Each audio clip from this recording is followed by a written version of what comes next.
What's up, everybody? Welcome into the Next Pats podcast. I'm Phil Perry. We've got a great guest for you on this week's episode. It's ESPN's Dan Orlovsky. This guy is so good in terms of breaking down film in a way that we can all absorb it and digest it and understand what's going on in specific moments of specific games, giving us the situation, the reason why something worked, why it didn't. Dan Orlovsky is phenomenal in that regard. And so I'm thrilled to have him on this week. We get into a lot.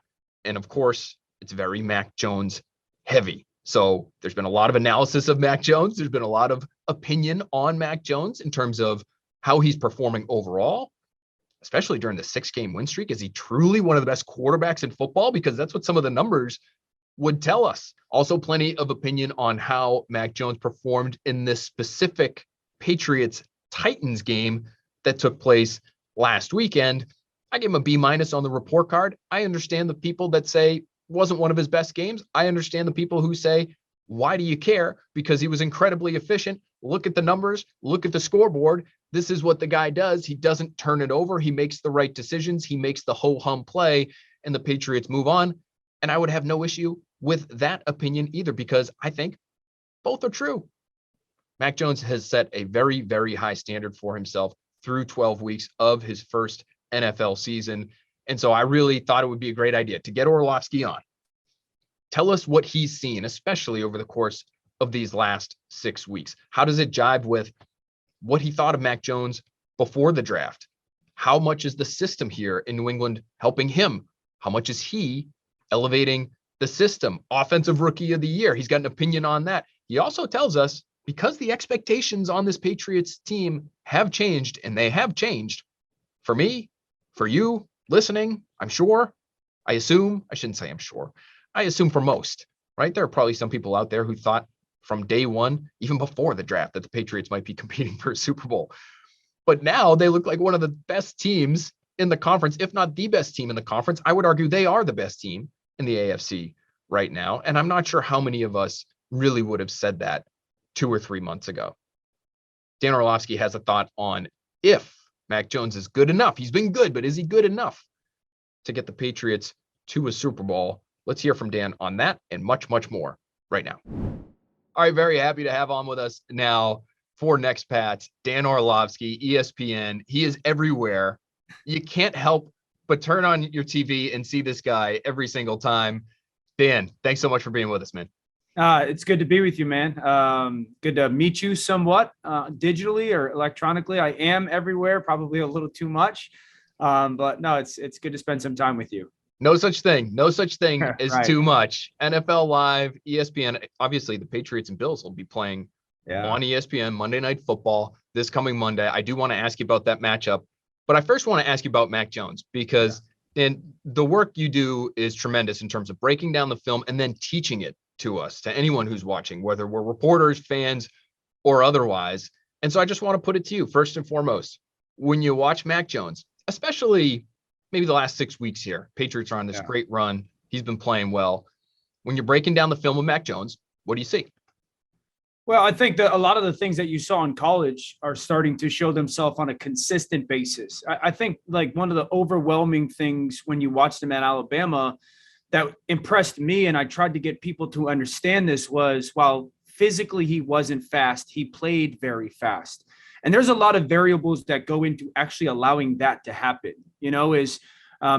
certainly how well do you know your offensive play?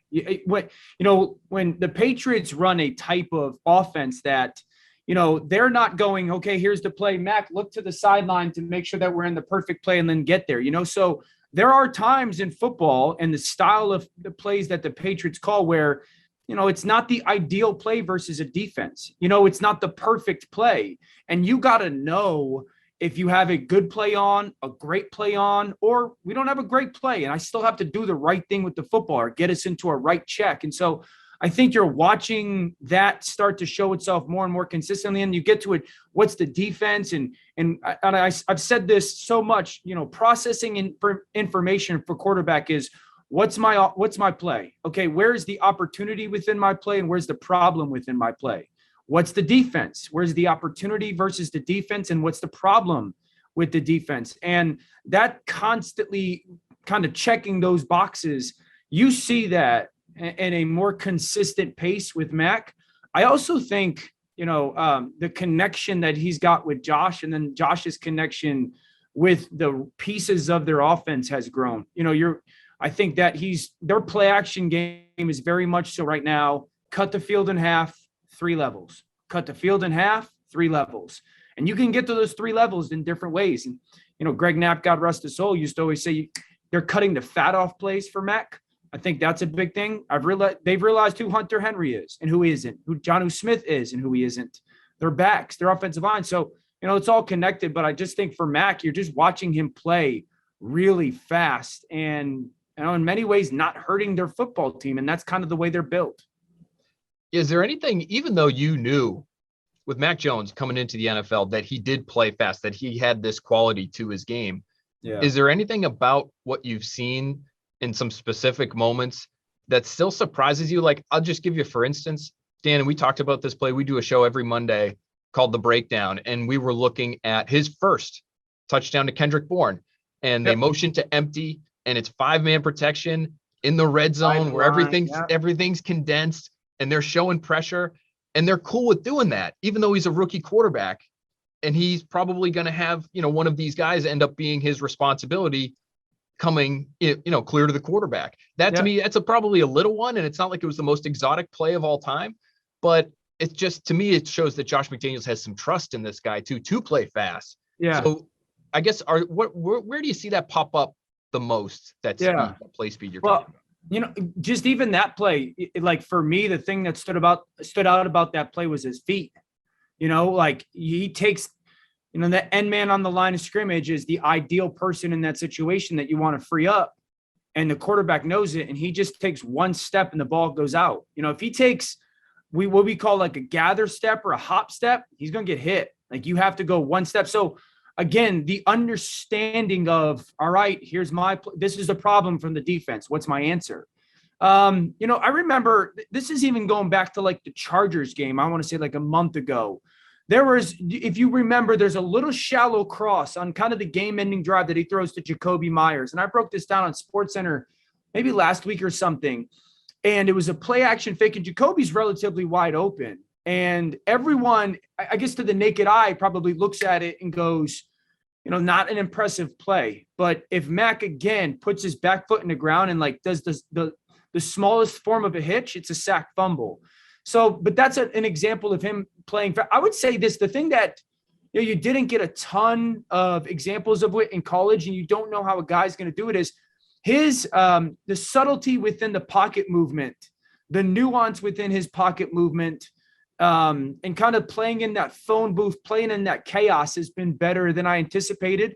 One, because again, you just didn't see it a ton in Alabama. And it's not like he didn't have to play fast at Alabama. He did, but he very rarely had to play in that kind of condensed, chaotic, I got to move away from this right guard, but there's a little bit of space to my left and still kind of operate. I think you saw that they ran a deep cross this past weekend, and I believe it was to Jacoby, and they go play action, and he's just got to subtly move his drop from really setting up behind the center to kind of getting in between the left guard and left tackle. And that's not where he's designed to get to, but the design changes when the defense is coming at you, so to speak. And just that the ability to kind of subtly move in the pocket while also playing within the rhythm or the timing of the play and still seeing the defense, I think that's something that I've been really impressed with, because you didn't have to see that a lot at Alabama. Do you think the subtleties of his game, Dan, are why he seems to be a pretty polarizing player in terms of the evaluations, whether it's, media or even the NFL, where he ends up going the 5th out of 5 quarterbacks taken in the first round? Is that what it is? It's just there are little pieces of his game that make him very good that are hard to notice? Yeah, this is where I come off a little bit of like an egotistical person. So that's okay. Let it flow, Dan. Let it flow. I think, and I've said this for years now, like too many people, when we're watching quarterbacks, we look at them like we look at every other position in the NFL. when I'm drafting a defensive end, I want big, fast, strong, powerful, athletic. Same with the wide receiver. Like, that's the stuff I want. And if I can get the physical with this, great, then I've got a really good player. It's the opposite for quarterbacks. I need you to think incredibly fast and process incredibly quickly and be able to check things off and keep an even keel temperament wise and be an incredible leader and own kind of moments. And then I need you to be physically good. So the mental is way more important, but we don't care about that. We want the big, sexy, shiny kind of thing, even at quarterback. And it's just not the reality of the position. If you can give me a guy like Patrick Mahomes who has the mental and then the physical, awesome. Or a guy like Josh Allen who has a lot of the mental and a lot of the physical, awesome. That great. But we're still the two most important things in the history of this position that always have been, are, and always will be how fast you think and how well you can throw. And I just felt that Mac, and that's why I thought he was going to go 3. Like, I just felt all the things that are incredibly important about playing quarterback, I think he's elite at. And that's why all that stuff makes up for his inability physically, if we want to phrase it that way. It's interesting too, because of the team for which he plays, I think, because the narrative around here is pretty split, in terms of locally here in Boston, our little bubble. We're talking about, okay, how much of this is Mac elevating the team around him and how much of it is the opposite? To me, it's been a tremendous marriage, because I do think the Patriots are doing some things to help him out, whether it's running the football and running it well, using play action at a high rate, using the screen game at a high rate, doing some of these things that can make a rookie quarterback's life easier. But they're also, Dan, you look at it like the last 6 weeks, he's near the top of the league in yards per attempt. Pro Football Focus's big time throws, passer rating, completion percentage, third and long situations. They've been great for about 2 months now. Yeah. That to me is Mac elevating the team around him. How much of the system how much is the system really helping Mac and vice versa, in your opinion? Yeah, I think it's 100-100. It's almost like a great marriage. You don't give 50-50. It's 100. We're in this football time frame where if you say, man, the system really helps the quarterback, it's almost like saying a quarterback's a great game manager. Yeah, that's quite literally the number one job.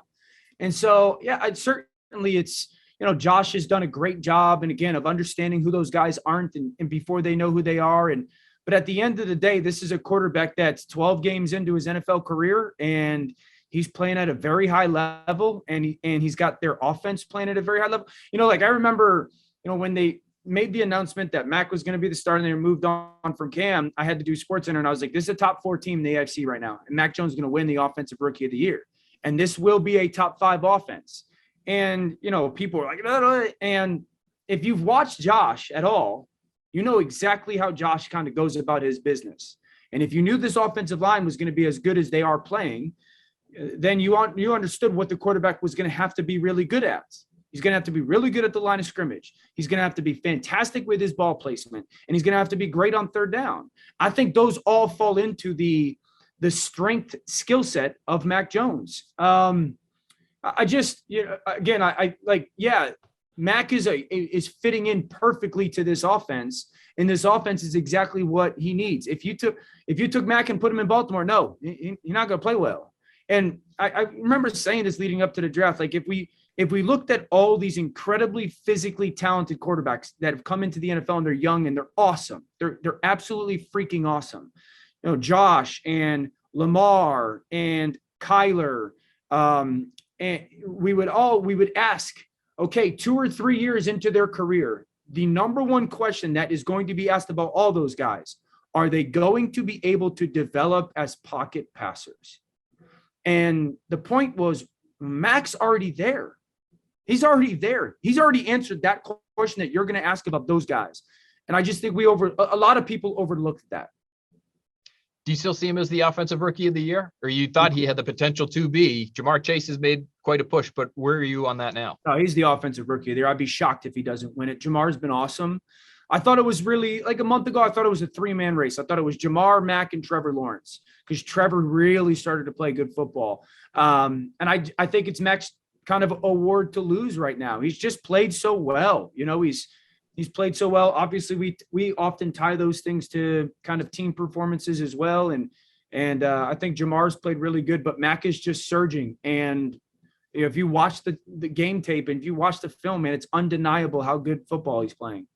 In the team performance, which you mentioned, I mean, it's gotten so good so quickly, I think, which has caught people off guard. Yeah. The expectations, it feels like, have changed for this team now, Dan, whereas going into the year, we looked at it here and said, okay, rookie quarterback, they're moving on from Cam. They should be a winning team, right? Sure. They just added a bunch in free agency, spent all this money. They should be a winning team, but people weren't really talking about them as a true contender, like as in a championship contender. My question for you is, can Mac Jones be the quarterback of a true contender here in 2021? Because when you look at it, especially these last few years, the teams that make it to the end of the season, the Final Four, and that championship weekend, it's some of the best quarterbacks in football, and it feels like you need one of those guys, but Mac Jones is a rookie, and a rookie hasn't gone to the Super Bowl. So is he good enough to get them to that point where we're now starting to talk about this Patriots team?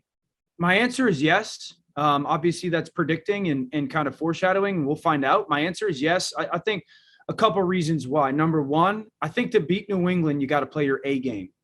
The last time we saw a team beat New England, it was the Dallas Cowboys. They played their best game of the season that year, or of the year, that week. So I think to beat them, you got to play your A game. Number two, I just think that stylistically, they play such a different brand of football right now than anybody in the NFL. And I said this in the summertime that they were going to go back in time to the early 2000s. They were going to, while we live in a spread out world in football, they were going to shrink things down and they were going to play smash mouth ball and they're going to put that fullback on the field and they're going to run the football and they were going to be methodical and they were going to execute over 10 or 12 play drives. And they were going to make you do that on defense as well. And we just don't right now. We're transitioning into it, but we're not in that era of football. At least people don't think we are. We are, to make it very clear, we are. And I think it's going to be, they're just a difficult team to beat because of that. I think they're the smartest team in football. Like you mentioned, the play action game. When I talked about it, cutting the field in half and simplifying it, that's a real thing. You watch some of the other play action chunks that teams are trying to get with these young quarterbacks. They got Star Wars going all over the place. It's hard to see, man. I think their screen game. I mean, if you go back even to this past weekend and, there's a play in the game that I feel like embodies this offense and this football team. It's later in the game. They got control of the game and Mac takes a sack. And I think it's on second down and they're just kind of paddling scoring range. And he takes a sack and second down and it becomes third and long and he gets a completion for, I don't know, it's like 3rd and 25 or 30 to 23. He gets a completion. It's somewhat of a check down. They kick a field goal and get 3 points.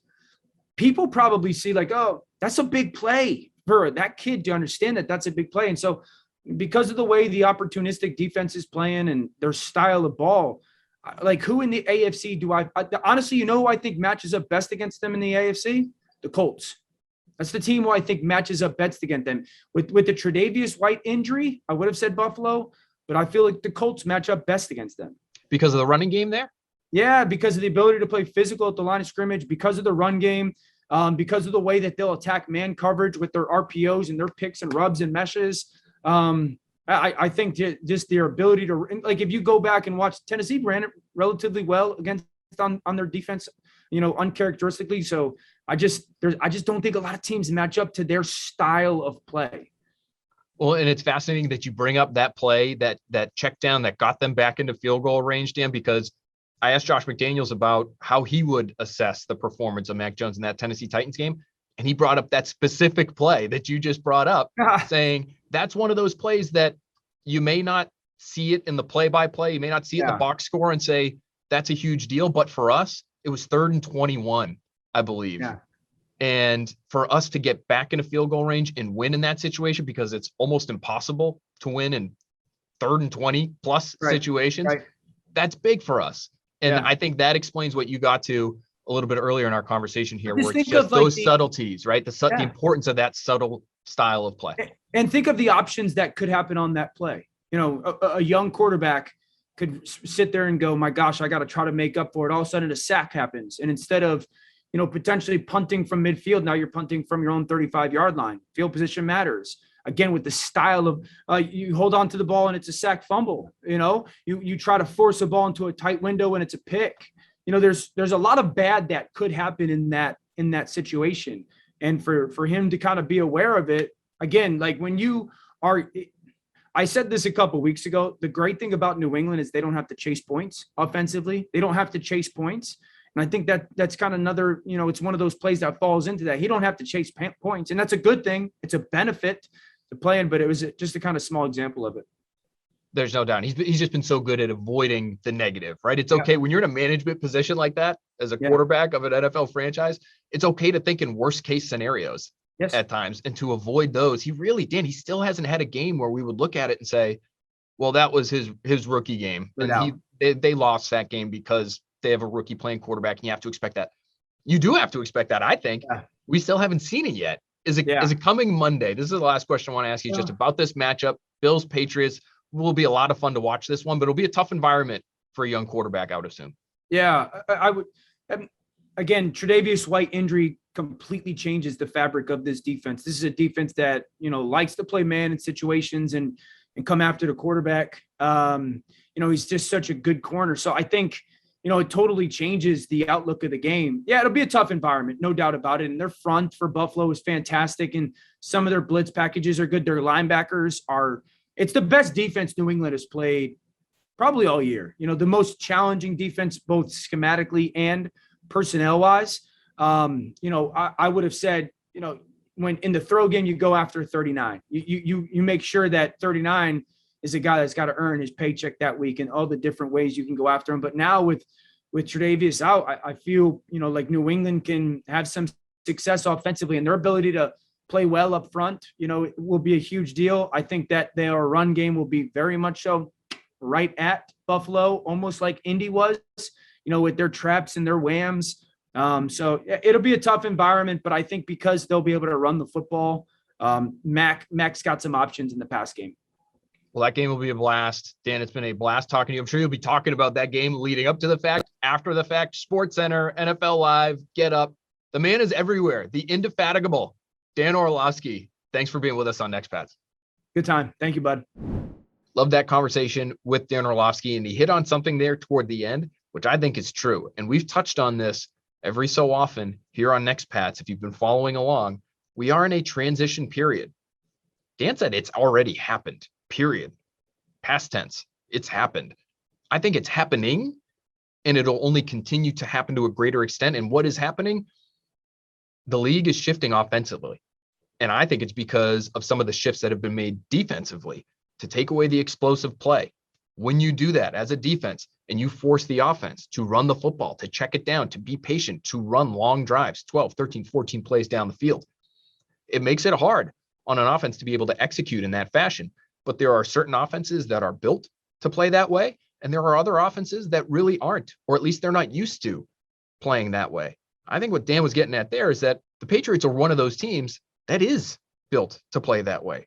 Run the football, run it efficiently, use play action, take the check down when it's there, be smart, don't turn it over, be patient.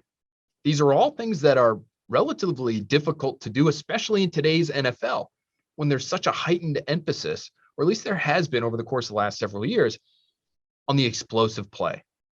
Running around, extending your time behind the line of scrimmage, surveying down the field, hitting wide receivers that run a 4-3, 45 yards in the air, and taking it in for a touchdown on a 4-play, 80-yard scoring drive. If you can pull that off, that's great. But there are defenses that have gotten wise to this situation over the course of, it just feels like months now. This has happened fast here. And all of a sudden you're seeing more too high looks. You're seeing the explosive plays for some of these teams, whether it's the Bills or the Chiefs or anyone else. The last few weeks, it's been the Rams. Once that explosive play goes away, then who are you? What can you do? And the Patriots might never be as explosive on an individual player level, player for player, as a team like the Kansas City Chiefs. But they have remained explosive. If you look at the numbers, they're near the top of the league in terms of not just explosive play rate, period, runs and passes, but just passes specifically, near the very top of the NFL. How are they doing it? They're not necessarily doing it with passes that travel 40 yards down the field. They're doing it to the tight ends over the middle of the field. They're doing it to their receivers underneath and allowing them room to run after the catch. They're doing it with the screen game at times. This is still an explosive offense. This can be an explosive offense. They're just doing it in a different way than some of those other teams I just mentioned. And some of those other teams are running into problems because of this transition. The transition that happened, we had this offensive points explosion just a handful of years ago. Defenses have now changed. The schemes have changed to take away some of those offenses and what they like to do. And now we're seeing the counterpunch on the offensive side of the ball. Okay, if you want to get light, if you want to play back, if your focus is to take away the explosive play, we're going to punch you in the face with a fullback.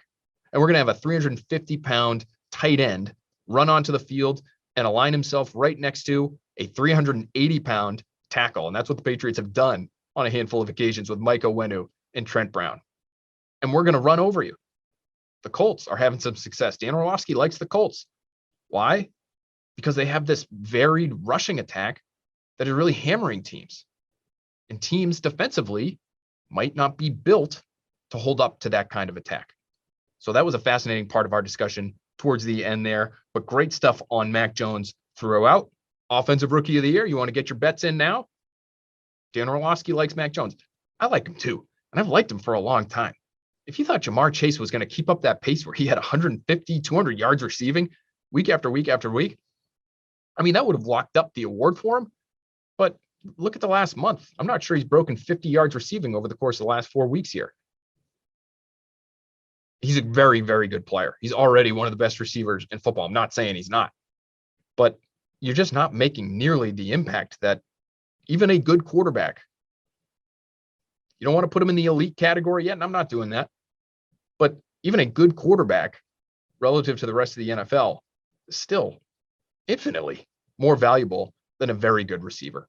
And so Mac Jones has to get that award. So put your bets there. And also, if you like the Patriots to win the conference, I think Dan Orlovsky might back you up on that one too, even though they've got a rookie quarterback. All right, thanks so much for listening to Next Pats. Thanks so much to Dan Orlovsky for joining us on Next Pats. We'll have to try to get him again down the road. Thank you to you all for listening. Please download, rate, subscribe, tell your friends about Next Pats so we can continue to try to provide you with the best podcast humanly possible. One last very quick note. Stay tuned for a second Next Pats episode this week. We missed you with an episode on the week of the Falcons game. It was a Thursday night game. Weird week schedule-wise for us, for the team, but for us as well.